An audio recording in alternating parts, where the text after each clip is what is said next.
Dr. Zachary Cofran, thanks so much for coming back onto Evolution Soup all the way from Dublin, Ireland. You are an Associate Professor of Anthropology at Vassar College, studying human evolution, growth, and development. Last time we spoke about why humans are not only related to apes, but are apes, which turned out to be one of this channel's most popular interviews. Today we'll be asking one of the most intriguing questions surrounding humans and hominid evolution. Why did our brains get so big? So, how have you been, Zach? You're not teaching at the moment because of a school break, so what does an anthropologist do in his spare time? Yeah, thanks for having me on, and I've been all right. So yeah, it's the summer now. Our semester ended in May, and now I have the time to do basically catch up on research and kind of do some field work. So I'm basically just trying to chip away at some projects that I've got going. One is about dental development and gibbons. The other is about Homo naledi fossil infant remains, and kind of gearing up for continued research in South Africa in August. So just kind of doing all this the fun researchy stuff that I don't really get as much time for during the school year.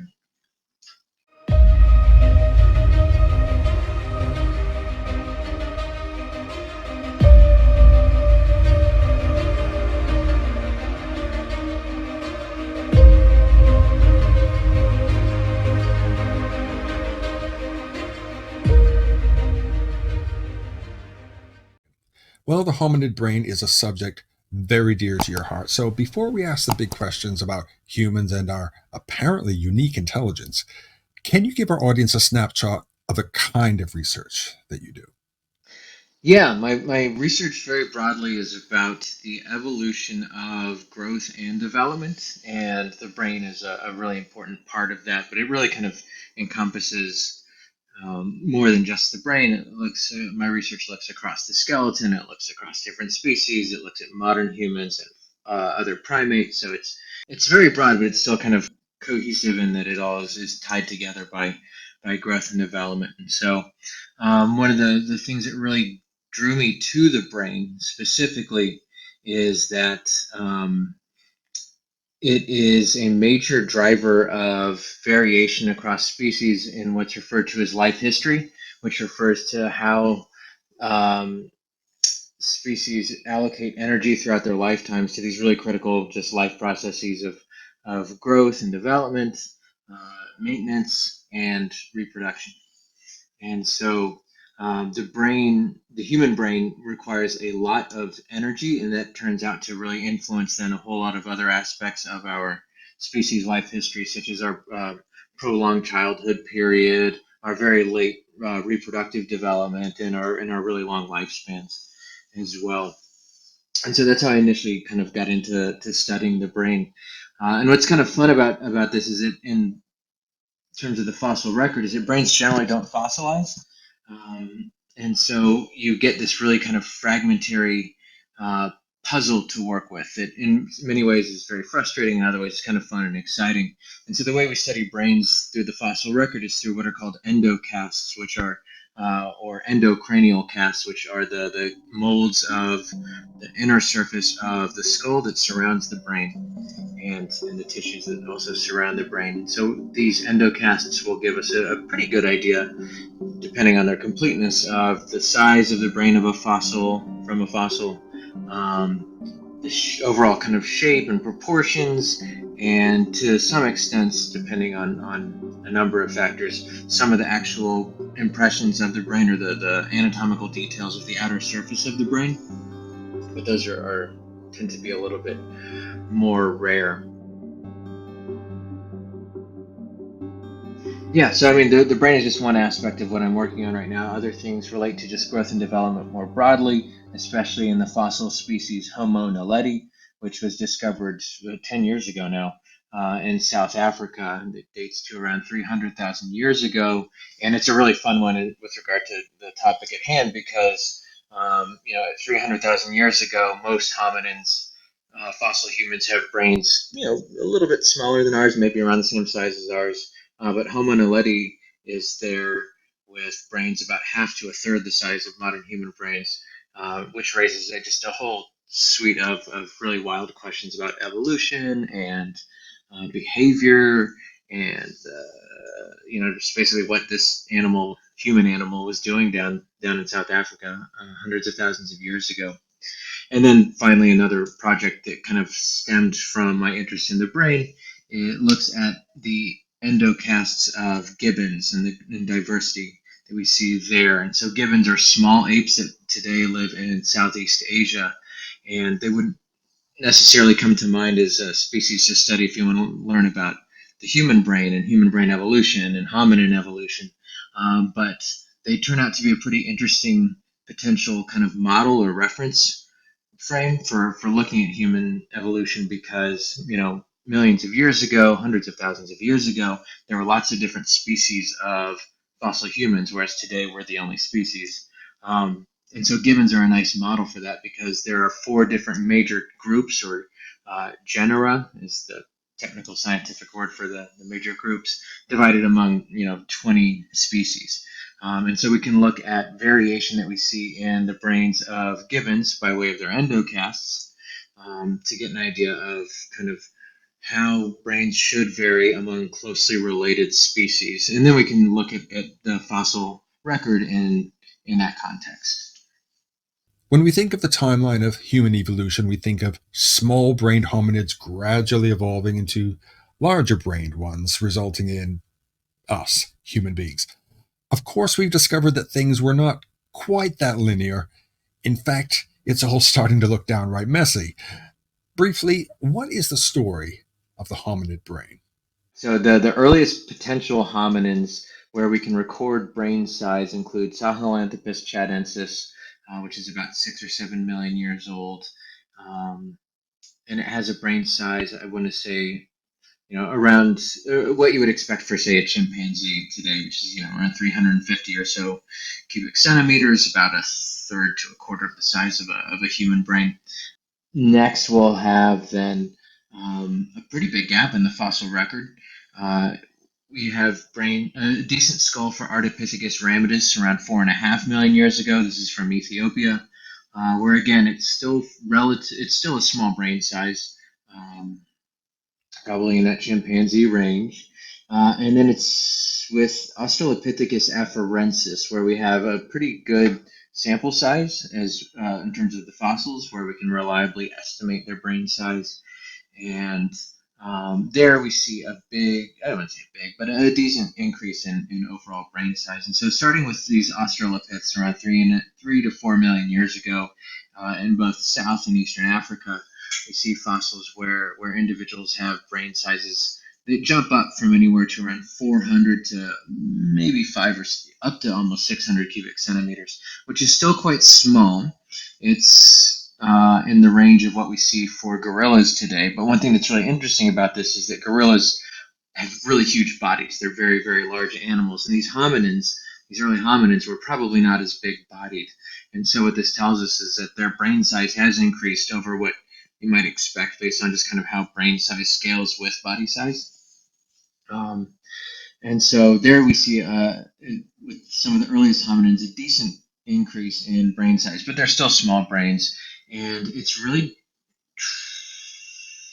tricky, questionable to say, why did their brain sizes increase in this regard? Because, when we think about what our brains do, they do a whole lot of different things. They don't do any one single thing. And so it's hard to then kind of pinpoint an explanation for why size might increase. Yeah, so the Australopiths still have, they're bigger than what you would expect for their body size compared to, say, other apes, but they're still pretty small. What's interesting is that some of the endocasts that are preserved do show some of the details of kind of how their brains are configured, or where different functional regions of the brain are located and kind of how they're arranged. And that's something that kind of is another fun little wrinkle in this story of brain evolution. Is it's not just size. There's a lot going on under the hood there. And so with Australopithecus afarensis, it does look like they still have brain organization that's very similar to to apes. There's a big question about the kind of organization of different functional regions of the brain. With the tongue fossil Australopithecus africanus, it raised the question of whether the brain could be very small like an ape, but have different organizations similar to humans today.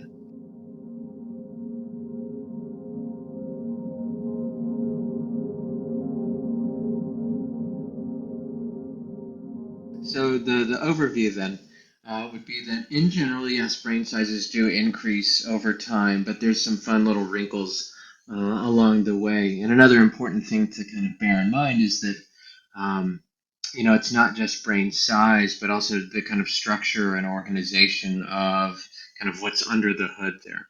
And so we can gain insights into the human brain or the evolution of the human brain by, on the one hand, comparing brains of people today with brains of other primates. And so that's been actually pretty illuminating for kind of revealing some interesting patterns and trends and why a big brain might be important, especially as a primate, because it turns out that primate brains are a little bit different from the brains of other mammals.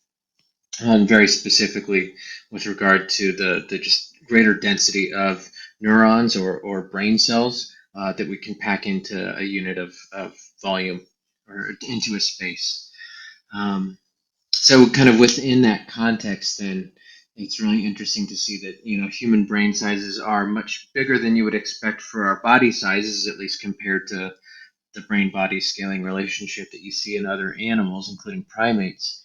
But what's kind of cool about that is that, not only do we have big brains, but we've got a lot more stuff packed in there. And it turns out that a lot of the internal features of the brain, such as the outer sheet, the gray matter of the cerebral cortex, and the white matter that kind of connects different regions of the gray matter and the brain, those scale with what's called positive allometry. So what all that really means is that as the overall size gets bigger, you see disproportionate expansion of some of these materials there. So with a bigger brain, you don't just have an overall bigger size, but you also have kind of a structural reorganization, a different topography, really,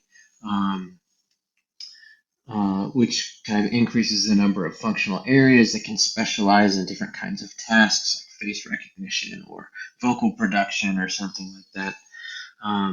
So size is a really interesting aspect of brain evolution, but it kind of has some really interesting implications for cognition and behavior. Now that's just a kind of big overview comparing humans to other primates. By studying endocasts where they're well enough preserved in the fossil record, we can see kind of when we went from a probably more ape-like brain to the brains that we have today. And so what that shows us is that the earliest hominins, the australopiths, well, I guess there's some things before the australopiths, but some of the earlier stuff before, say, 2 to 3 million years ago, is kind of similar in overall size to what we see in the living apes, chimpanzees and gorillas, but at smaller body sizes, or maybe bigger. Maybe the brains are a little bit bigger than you would expect for their body sizes, which is kind of interesting. With the genus Homo, you would expect for us to then see a big jump in brain size, and we do kind of see this around 2 million years ago. But more recent fossil discoveries in, say, the past 10 to 20 years or so show that the early members of the genus Homo, some of them had small Australopithecus-sized brains, and some of them had bigger brains that are kind of outside of that range. And so it's from there that we see some really cool patterns and trends. For instance, brain size does generally increase over time, but there's some fun outliers to that. Like I mentioned earlier, Homo naledi dates to fairly recently, but has brain the size of Australopithecus or early Homo from around 2 million years ago. Homo floresiensis from the island of Flores in Southeast Asia also has an Australopithecus-sized brain, and they're a lot smaller bodied too. So that could explain at least some of that. But then juxtaposed on top of the overall size variation that we see, we can make out some interesting surface features of brains in some of these endocasts. And this will tell us that some of these fossils, rather, some of these impressions that we can see on these endocasts tell us that regardless of overall size, there might be structural similarities to more recent humans. But that topic is a lot more fraught and debated. So, I mean, we have so in general, yes, we do see bigger brain sizes over time, but it's not a nice and easy, clean, linear trend. There's a lot of variability over time, and there are the fun outliers like Floresiensis or Naledi. So, what are some of the theories as to why hominid brains grew in size, and what are the best evidences for some of these theories? Yeah, another great question. To be honest, I don't know the answer or if there is a right answer, but there are a lot of ideas as to why we evolved to have these big brains. And I think another way to look at this or to kind of reframe the question is to ask why other species don't have big brains, because we tend to be very anthropocentric. We tend to think of humans as the kind of center of the universe, or you know the end goal of evolution. I forget if we talked about that in the last interview. Um, but I mean, it is an interesting way to think about it. If having a big brain is so great, and if natural selection makes everything happen for the best reasons, which is of course not exactly how it works, you could wonder, well, why don't most other animals have really big brains? Um, and that's another question that has lots of potential answers, but really probably what it comes down to is, as I mentioned earlier, brains just require a lot of energy per unit of mass or volume. And so just sitting here, we're spending probably about 20% or so of our just energy to be alive just on the brain, right? And that's about that compares to about 10% of in what you see in other primates. And so the having a big brain does allow you to do lots of stuff, as kind of humans are a testament to, but it comes at a pretty big cost. And so however we got these big brains, we had to be able to pay this caloric price. Really, it comes down to energy and calories. And so that, I think, does lend some support, or I would say support to one idea, which is that it has something to do with our diet or our ecological niche. And so there's some really interesting studies looking at correlates of brain size in non-human primates. And so the kind of competing hypotheses there, and they're not necessarily mutually exclusive, they could both be at play, is that having a big brain helps animals find higher quality food items, things that have more calories and digest more easily. So primates that eat fruit tend to have relatively bigger brains than primates that eat leaves. And some of that could be just energy that's available from fruit versus leaves. Some of it is just the distribution of, you have to know where fruits are going to be. You have to know what a good fruit looks like, a fresh fruit, whereas leaves, assuming you're in trees, like a lot of primates are, pretty much everywhere. And so you don't have to think too hard about, I wonder where I'm going to get these leaves. They're just right there.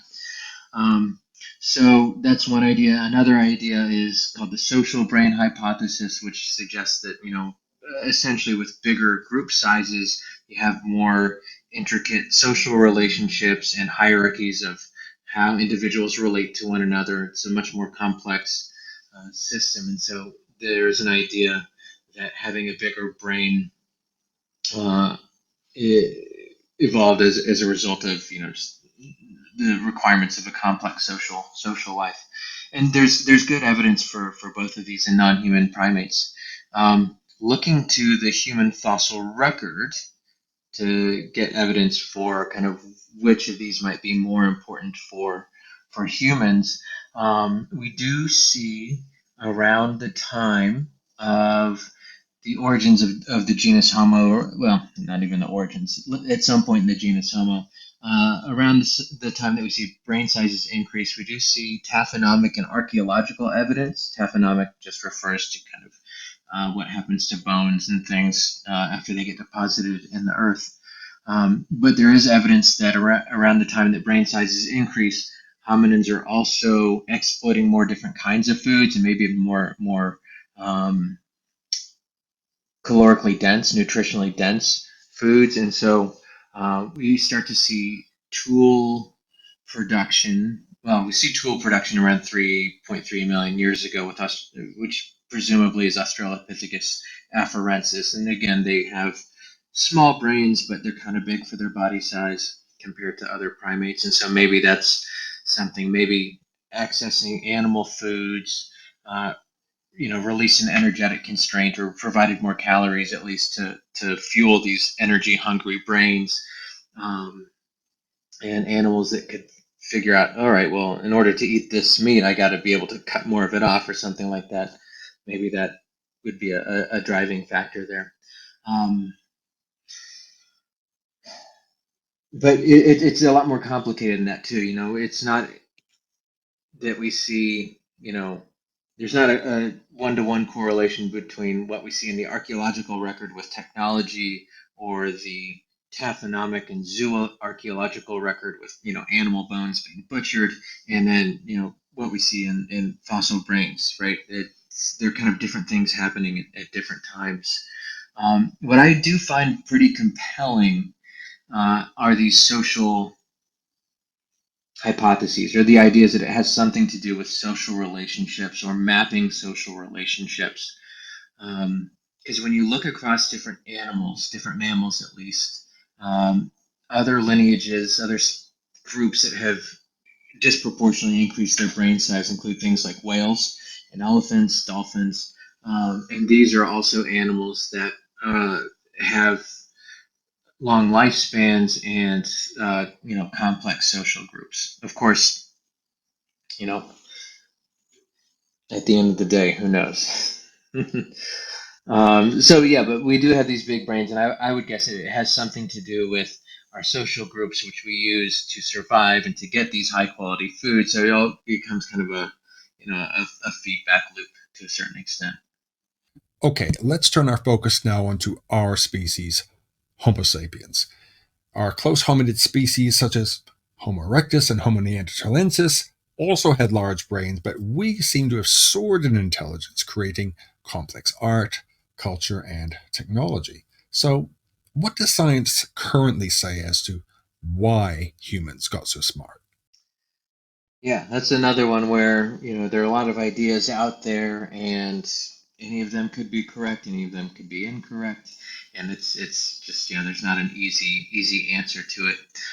So I mean, some of it has to do with the behaviors that we're able to identify as reflecting, culture and art and things like that, and it's very easy for us to identify them today because we're cultural animals, we're creative animals, and it's just a part of our lives and that surrounds us. But there's a really big limitation in terms of the archaeological record of what material culture might actually preserve.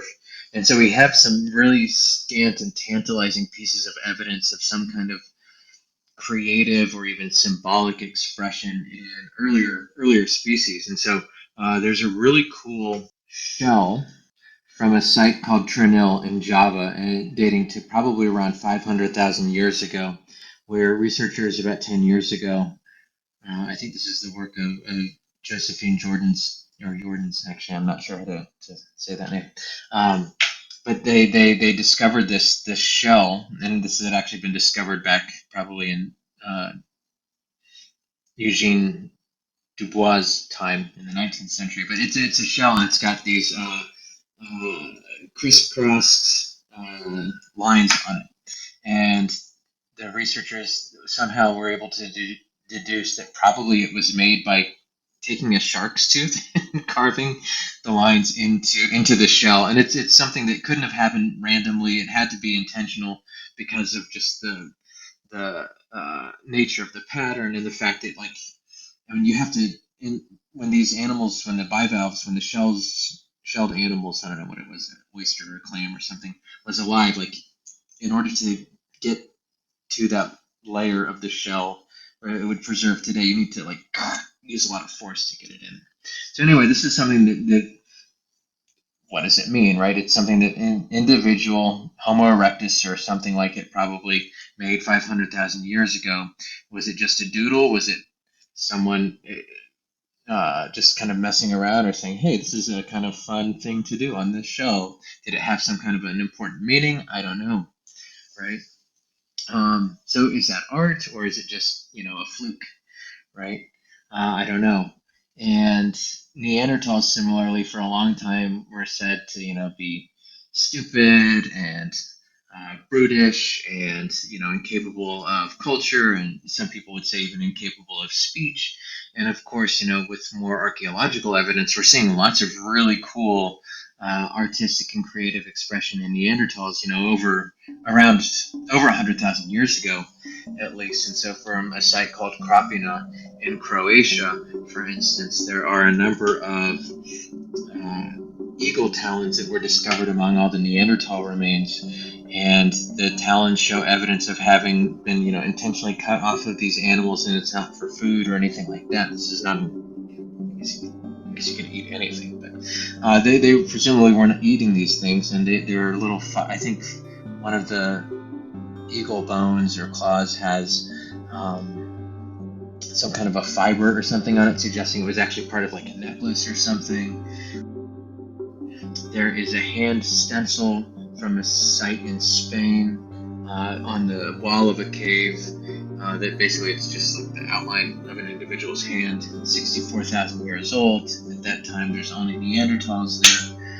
There's a really cool site in France, deep, deep down in this cave, where it looks like hominids, again, probably Neanderthals, had knocked down a bunch of stalactites and arranged them in a kind of concentric circular pattern. Yeah, so I mean, we know that other kinds of humans had some kind of symbolic expression, but that's the whole point of a symbol. What does it mean, right? Without someone there to tell you, it's very, very unclear. But this kind of gets at this other problem with the archaeological record, is that these humans at any point in time could have been doing all kinds of cool symbolic or creative or artistic things, and then we just don't have evidence for it. If they were doing cool stuff with sticks or leaves, those will decompose very quickly, and we just won't have the evidence for it. So I think some of the uncertainty, or what seems unique about humans, might be an artifact of just preservation, and the fact that a lot of cool stuff might not be preserving. There's an archaeological site 500,000 years ago in Zambia where they have, what looks to be like a wooden house structure.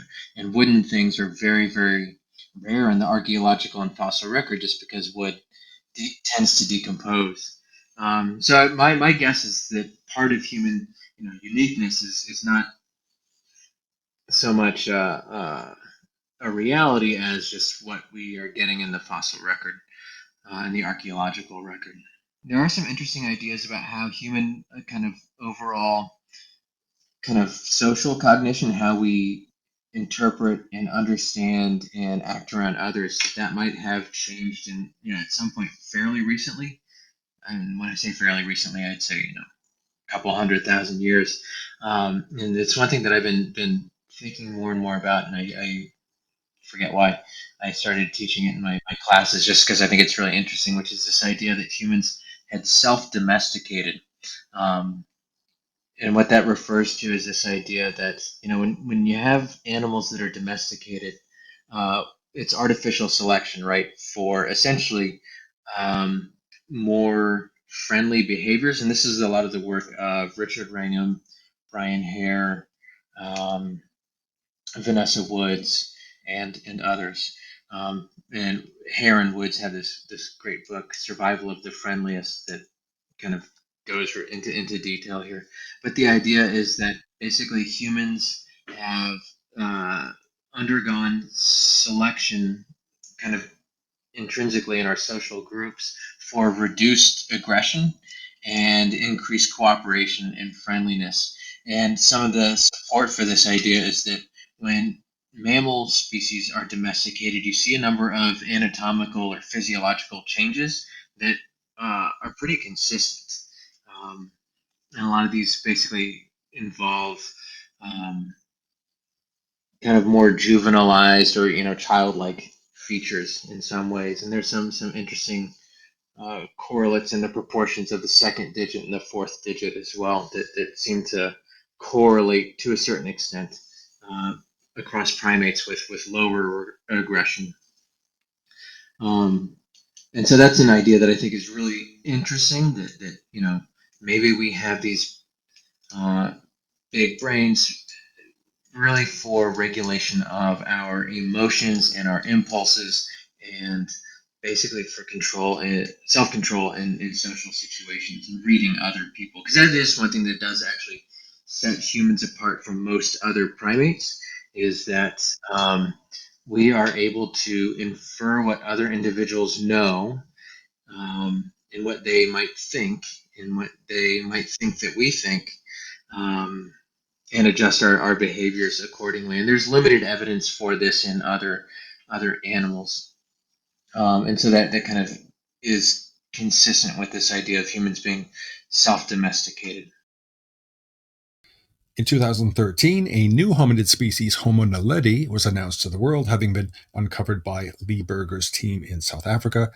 You've been studying the species since 2014, including naledi infant remains. Now, as far as hominid brain evolution is concerned, this one really throws a wrench into the works, doesn't it?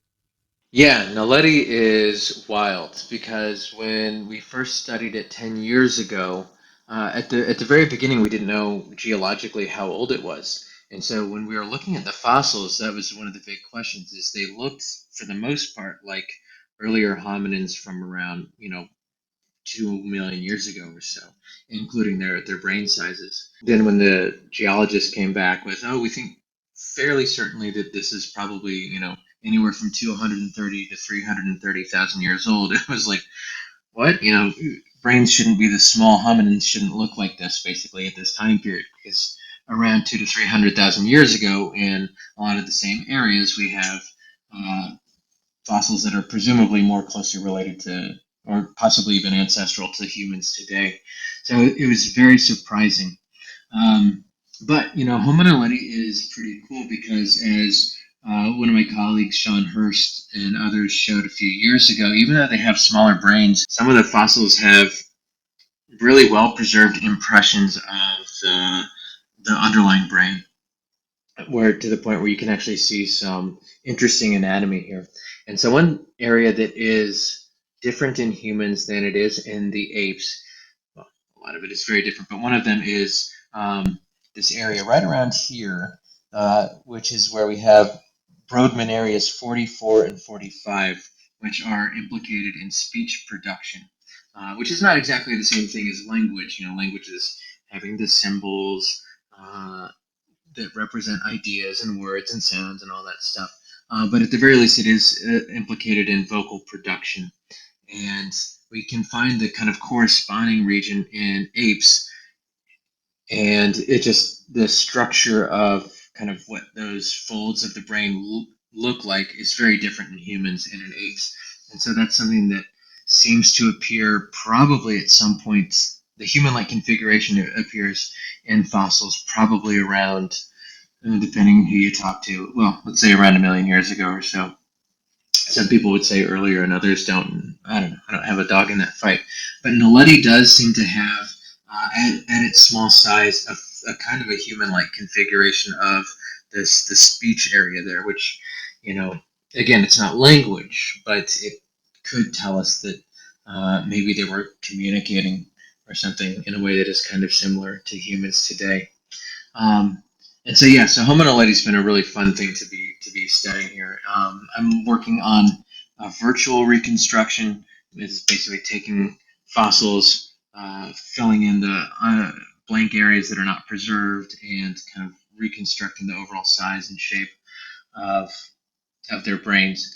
And so again, that work suggests that the overall shape is, again, like the size similar to what we see in hominins over 1 million years ago or so. And what that means for their behavior, their intelligence, their cognition is not so clear, because the brain doesn't just grow and reach a size and shape, and that's it. But actually, it's a very, it's a soft structure, right? And so your brain reaches its adult size in just a few years after birth. By the time you're 5 or 6 years old, it's fully developed in its overall size. But again, under the hood, there's a lot that's changing there. But the rest of your face continues to grow until early adulthood, and actually it probably grows even beyond that.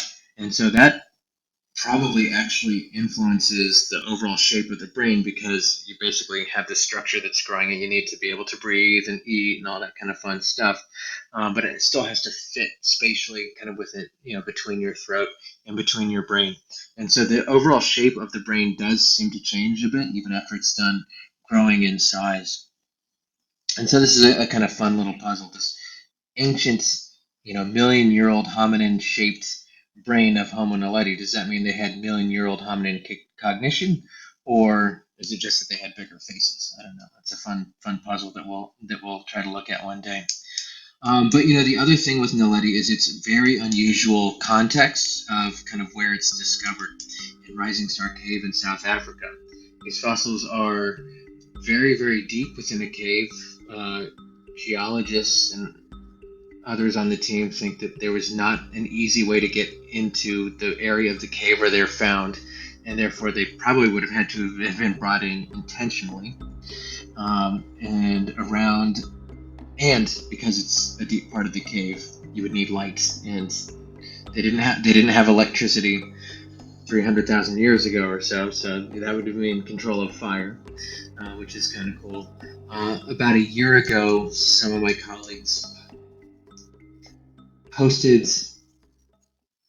early edition articles where they argue that Homo naledi was actually burying their dead, and that was very, very controversial. And actually, published stuff has come out even just this past week, actually suggesting that that evidence that they presented is just not good, not strong enough. And I'm not an archaeologist. I don't know.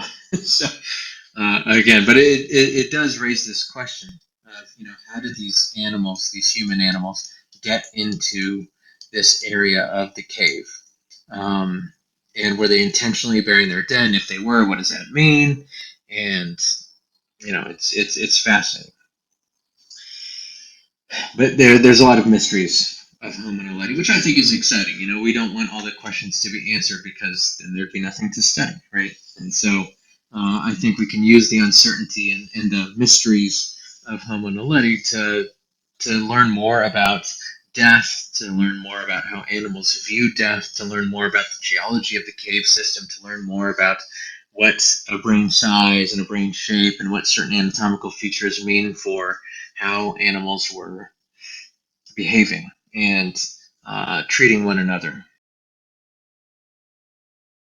You've already mentioned your upcoming presentation on Homo naledi, but do you have any other projects coming up that you can tell us about? Yeah. So one of the more exciting but challenging things that I've been working on is the description and analysis of infant Homo naledi remains. And part of the reason it's so challenging is because they are so tiny. And